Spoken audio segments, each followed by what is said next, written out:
Rahayu, saudara-saudara sejiwa Tosan Haji Nusantara, jumpa lagi dengan saya Joko Supriyadi dari JS Collection Jakarta. Pada kesempatan ini, saya ingin mengajak Anda kembali untuk melakukan suatu kajian esoteri tentang dapur keris. Saya ingin mengamati adanya sesuatu banyak dapur-dapur keris yang biasa ditambahkan pada dapur yang lainnya. Jadi kalau Anda amati dengan seksama, ada sebuah dapur namun ditambahkan ke dapur yang lainnya. Untuk itu, marilah kita coba lihat tentang buku dapur ini.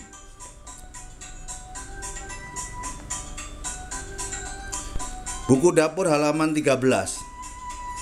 Kita kenal ada yang namanya sinebo.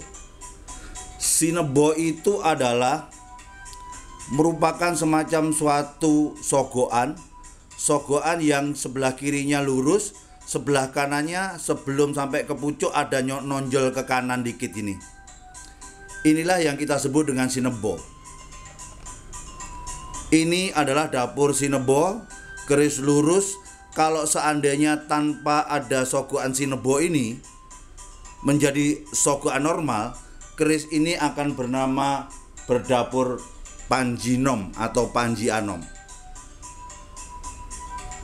Ini salah satu dapur sinebo adalah sesuatu yang sering ditambahkan kepada dapur yang lainnya. Mari kita menginjak kepada halaman 36.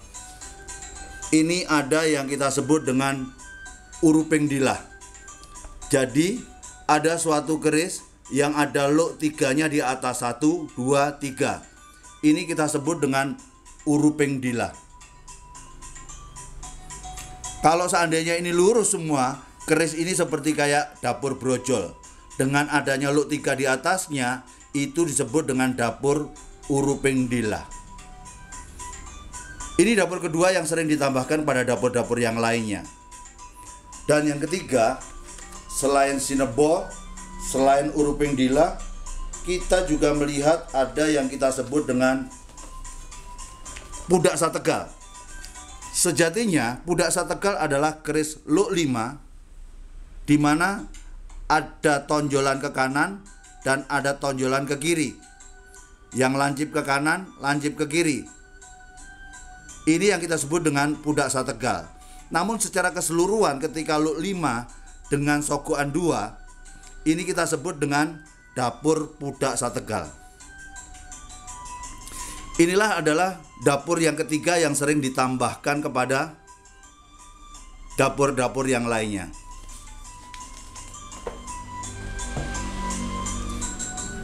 Mari kita mulai dengan sinebo.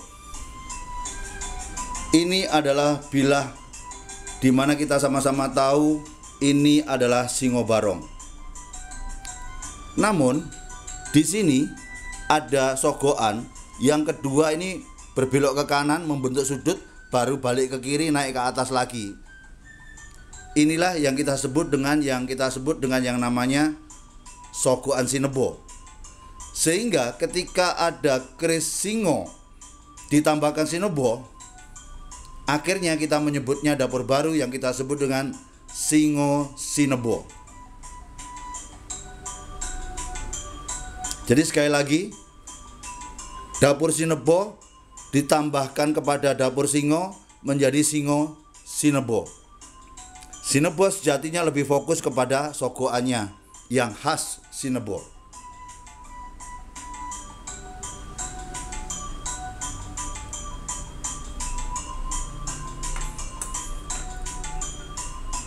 Kalau kita lihat, keris ini adalah keris panji penganten.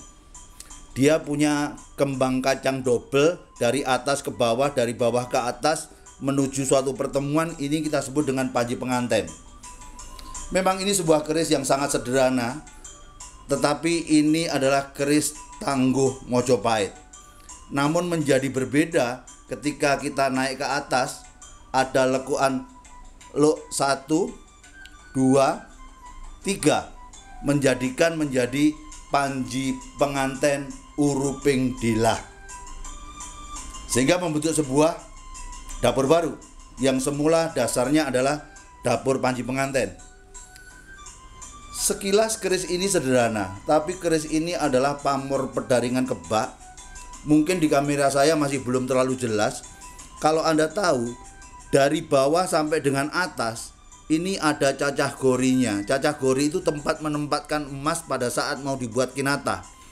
Jadi ini cacah gorinya dari bawah sampai ke atas penuh dengan cacah gori. Saya hanya bisa membayangkan saat itu keris ini adalah sebuah masterpiece yang sangat luar biasa. Karena sekarang pun juga nampak terasa wingit seperti ini. Itu Uruping Dilah yang ditambahkan kepada panji penganten. Bagaimana dengan yang satu ini? Kalau kita lihat yang namanya dialog 9, lambe gajahnya adalah 2, sogoannya 2, pakai gereneng. Orang menyebutnya adalah panimbal. Namun panimbal ketika ada runcingan ke kanan 1, ke kiri 1, akhirnya itulah yang kita sebut dengan Pudak Sategal, sehingga menjadi dapur baru Panimbal Pudak Sategal. Gagah sekali karena memang dasarnya tangguh PB, tepatnya PB 7, memang sangat luar biasa. Bagaimana jika kalau Anda lihat di sini ada singo barong tentunya. Namun di sini ada sogoannya, ada ada sinebonya. Berarti singo sinebo. Tapi tambahan di atasnya ada luk 3, Uruping Dilah. Berarti inilah dapur yang disebut sebagai yang namanya singo sinebanding dilah.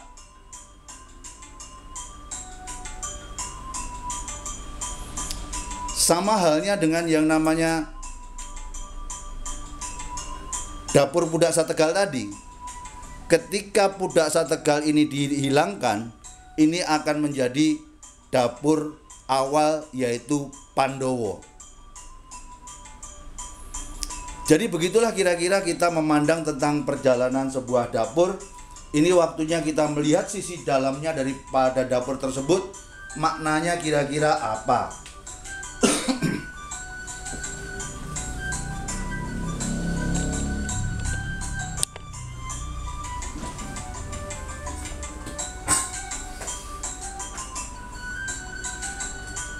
Tiga hari dirumahkan, lupa untuk cukur, kelihatan menjadi sangat-sangat kurang bersih. Tapi tidak apa-apa, karena etikat niatnya sharing tentang Tosan Aji, itu lepaskan urusan yang berkaitan dengan kondisi fisik itu. Namun sebelumnya izinkan saya untuk menyampaikan sesuatu. Saya senantiasa berdoa, semoga kita semua selalu dilindungi Tuhan Yang Maha Esa. Karena corona itu adalah virus, bukan bakteri. Makanya cara terbaik untuk menanggulanginya adalah perkuat pertahanan diri kita. Ya tentu saja terus jaga kebersihan, termasuk juga kebersihan pikiran kita tentunya. Karena kekhawatiran yang berlebihan malah membuat kita menjadi stres. Di situ daya tahan menjadi lemah, akan mudah virus menyerang tubuh kita.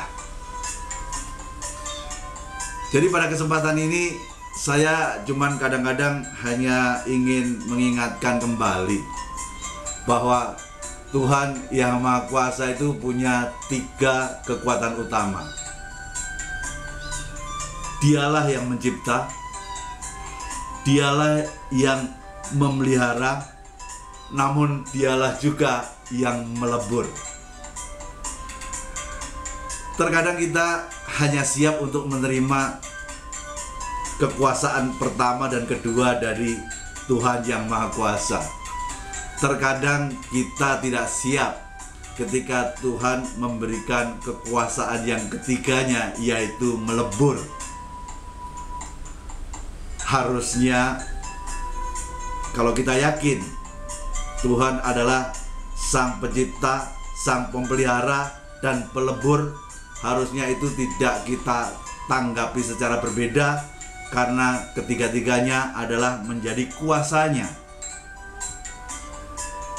Hanya saja di sini kita sebagai manusia punya suatu peran untuk bagaimana kita bisa hidup dengan baik di dalam menjalani peran. Dan syaratnya jangan lupa, dalam rangka Anda berperan sebagai apapun diri Anda, pertama, ikhlaskan diri Anda menerima peran itu. Karena dari keikhlasan itu akan tumbuh ketulusan Anda dalam menjalankan peran itu. Kalau Anda sudah bisa tulus, akan tumbuh rasa kesabaran dalam menjalani peran itu. Yang terakhir, apapun yang terjadi hasilnya, pasrahkan kepada Yang Maha Kuasa. Namun kadang-kadang kita lupa definisi arti kata pasrah. Pasrah yang benar adalah dari sisi manusianya kita telah melakukan yang maksimal yang bisa kita lakukan. Kita memaksimalisasi diri dari diri kita sebagai manusia, hasilnya pasrahkan pada Yang Kuasa. Jadi itu pasrah yang benar. Bukan dalam arti belum melakukan apa-apa sudah ngomong, udah deh pasrahlah pada Tuhan Yang Maha Kuasa. Kalau seperti itu menurut saya Anda bukan pasrah, Anda hanya orang malas saja. Ketika kita mampu menjalankan peran dengan baik, mulai dari diikhlaskan, tumbuh rasa ketulusan, sehingga tumbuh rasa kesabaran, sehingga hasilnya kita pasrahkan, apapun yang terjadi kita akan siap menerima kuasa Yang Maha Kuasa, baik saat Dia mencipta, saat Dia memelihara, dan saat Dia melebur. Namun mari kita tinggalkan urusan itu, langsung kita bicara tentang yang terkait dengan masalah topik kita kali ini. Saya ingin mencoba menarik filosofi daripada dapur-dapur tadi. Ternyata ada dapur utama yang ditempelkan kepada dapur selanjutnya. Dapur itu menjadi sesuatu hal yang penting. Ternyata sinebo, suatu bentuk yang namanya sogokan, yang sebelah kanannya dia melebar ke kanan, baru kemudian balik ke kiri, akhirnya ketutup sampai terakhir. Sinebo yang seperti ini, kalau Anda pengen tahu filosofinya, sinebo adalah sebagai pengayom yang dihormati dan disegani. Jadi kalau Anda melihat ada singo, singo ini bagi saya seperti kayak sinopati, seperti kayak panglima. Jadi kalau ada singo sinebo, artinya semoga doa yang ada di dalam pusaka ini adalah si Tuan ini mampu menjadi seorang senopati atau panglima, bahasa sekarang GM lah. Kalau Nogo itu seperti kayak pimpinan, seperti direktur utama. Semoga orang ini mampu menjadi seorang panglima yang mampu sebagai pengayom yang luhur, dan dia senantiasa dihormati dan disegani. Jadi di dalam berkeris itu adalah keris tidak hanya sekedar dilihat, tapi dibaca maknanya. Dan tidak sekedar dianalisa, namun juga dirasa. Sehingga saat Anda membaca maknanya dan merasa, Anda akan tahu filosofi daripada keris tadi. Jadi Anda jadi tahu sinebo itu filosofinya adalah mampu sebagai pengayom yang dihormati dan disegani. Sehingga ketika ditambahkan dengan yang namanya singo, maksud dan tujuan isi daripada keris ini, isi doanya adalah sebagai seorang panglima yang mampu menjadi pengayom dan dihormati serta disegani masyarakatnya. Kemudian kita bicara tentang Luk 3 yang di atas ditambahkan, ini namanya Uruping Dila. Jadi selalu ada ini panji penganten, tapi ditambahkan Luk 3 di atas yang namanya Uruping Dila. Uruping Dila ini adalah filosofinya sebagai penambah semangat, sekaligus mampu sebagai pencerah untuk masyarakat sekitar. Sekali lagi, penambah semangat sekaligus pencerah untuk masyarakat di sekitarnya. Namun ini ditambahkan yang namanya panji penganten. Kita sama-sama tahu panji penganten ini adalah dulunya sering keris ini dipakai. Kalau ada suatu nikahan, pengantin laki-lakinya nggak bisa datang, cukup yang namanya keris panji penganten yang dipakai sebagai wakil atas absennya mempelai pria. Dan kadang-kadang dapur panji penganten itu juga dipakai sebagai kancing gelung. Mertua dari pihak perempuan ingin menyerahkan anaknya perempuan, biasanya menantu laki-lakinya dikasih kancing gelung, seolah-olah mengharapkan semoga hubungan pernikahan anaknya menjadi langgeng. Sehingga panji penganten bisa kita kaitkan sebagai semacam sesuatu penguat kelangsungan hubungan suami istri. Nah, dia sebagai penguat kelangsungan hubungan suami istri. Namun ditambahkan di sini, semoga hubungannya langgeng sekaligus dia mampu sebagai pencerah bagi masyarakat sekitar. Jadi tinggal ditambahkan saja. Bagaimana dengan yang namanya Panimbal?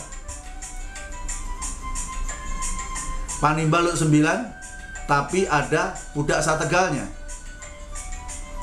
Akhirnya kita sebut Panimbal pudak sategal.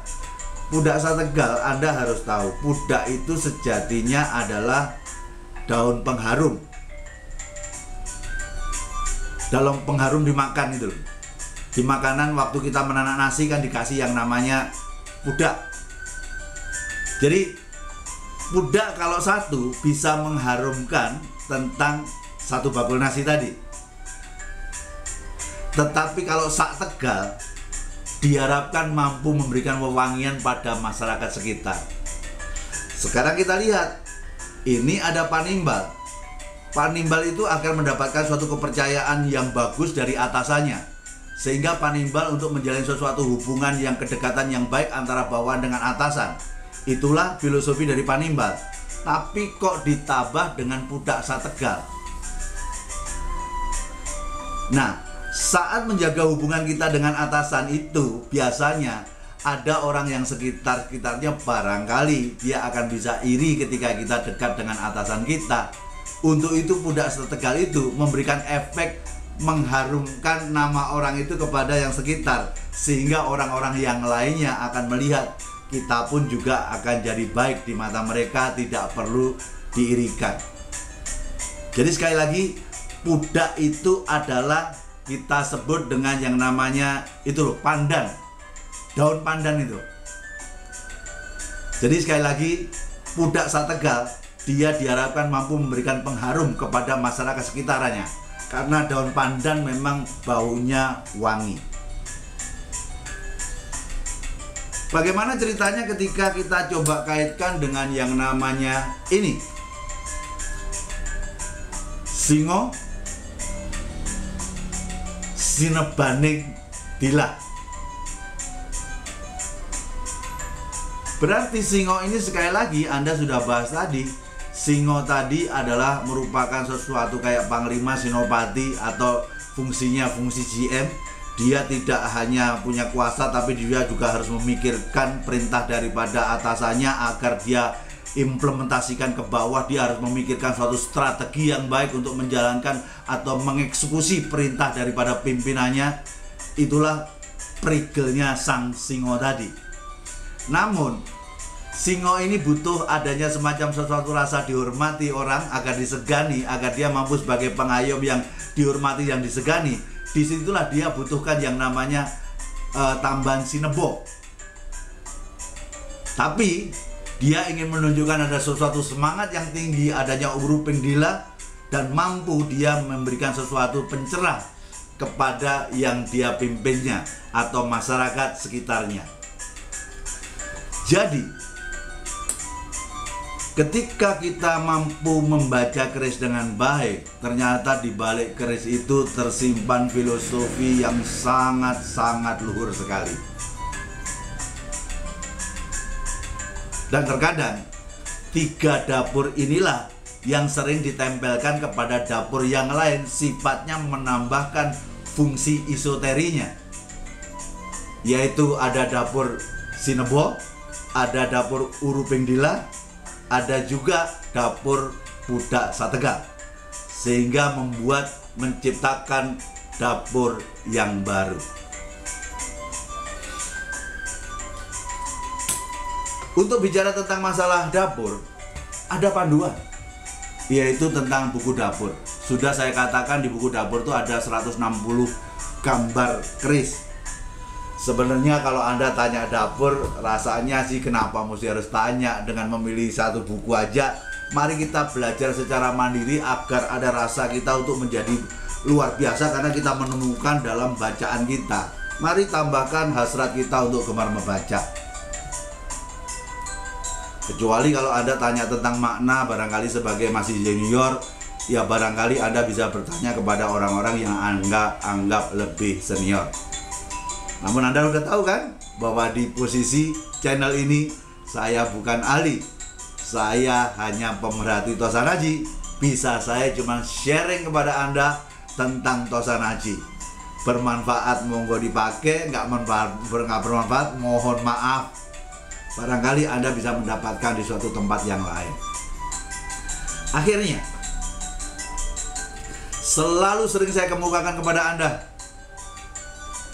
bahwa belajar berkeris itu ujungnya untuk tidak menjadi ahli, namun hanya untuk menumbuhkan rasa cinta kita terhadap Tosanaji. Ketika cinta kita menjadi memiliki, setelah memiliki Tosanaji, diharapkan akhirnya bisa mengaplikasikan nilai-nilai yang luhur dalam Tosanaji ini dalam perilaku sehari-hari kita. Ada seorang senior mengatakan, katanya ketika orang berkeris, katanya malah menjadi tambah sombong. Seolah-olah keris ini akan membuat kita menjadi sombong. Kalau menurut saya sombong itu bawaan lahir orang itu. Makanya orang ini perlu mendapatkan suatu keris jaran guyang. Karena jaran guyang itu adalah membersihkan ego diri kita agar kita punya kesempatan untuk melakukan perjumpaan dengan Yang Maha Kuasa. Jadi sekali lagi, kesombongan yang terjadi bukan terjadi karena kerisnya, ya karena kitanya memang sombong. Justru harusnya ketika berkeris, sombong itu bagian daripada ego, harus teredam. Berarti kalau Anda sudah belajar berkeris masih sombong, berarti menurut saya loh ya, Anda salah dalam belajar berkeris. Sekali lagi, terima kasih atas perhatiannya saudara-saudaraku sekalian. Semoga apa yang saya coba sampaikan bermanfaat buat Anda semuanya. Dan senantiasa jayalah budaya Tosanaji Nusantara. Pastikan budaya ini menjadi tuan rumah di negeri sendiri. Kalau bukan kita, siapa lagi? Kalau tidak sekarang, kapan lagi? Rahayu, Rahayu, Rahayu, Sagung Dumadi. Nuwun.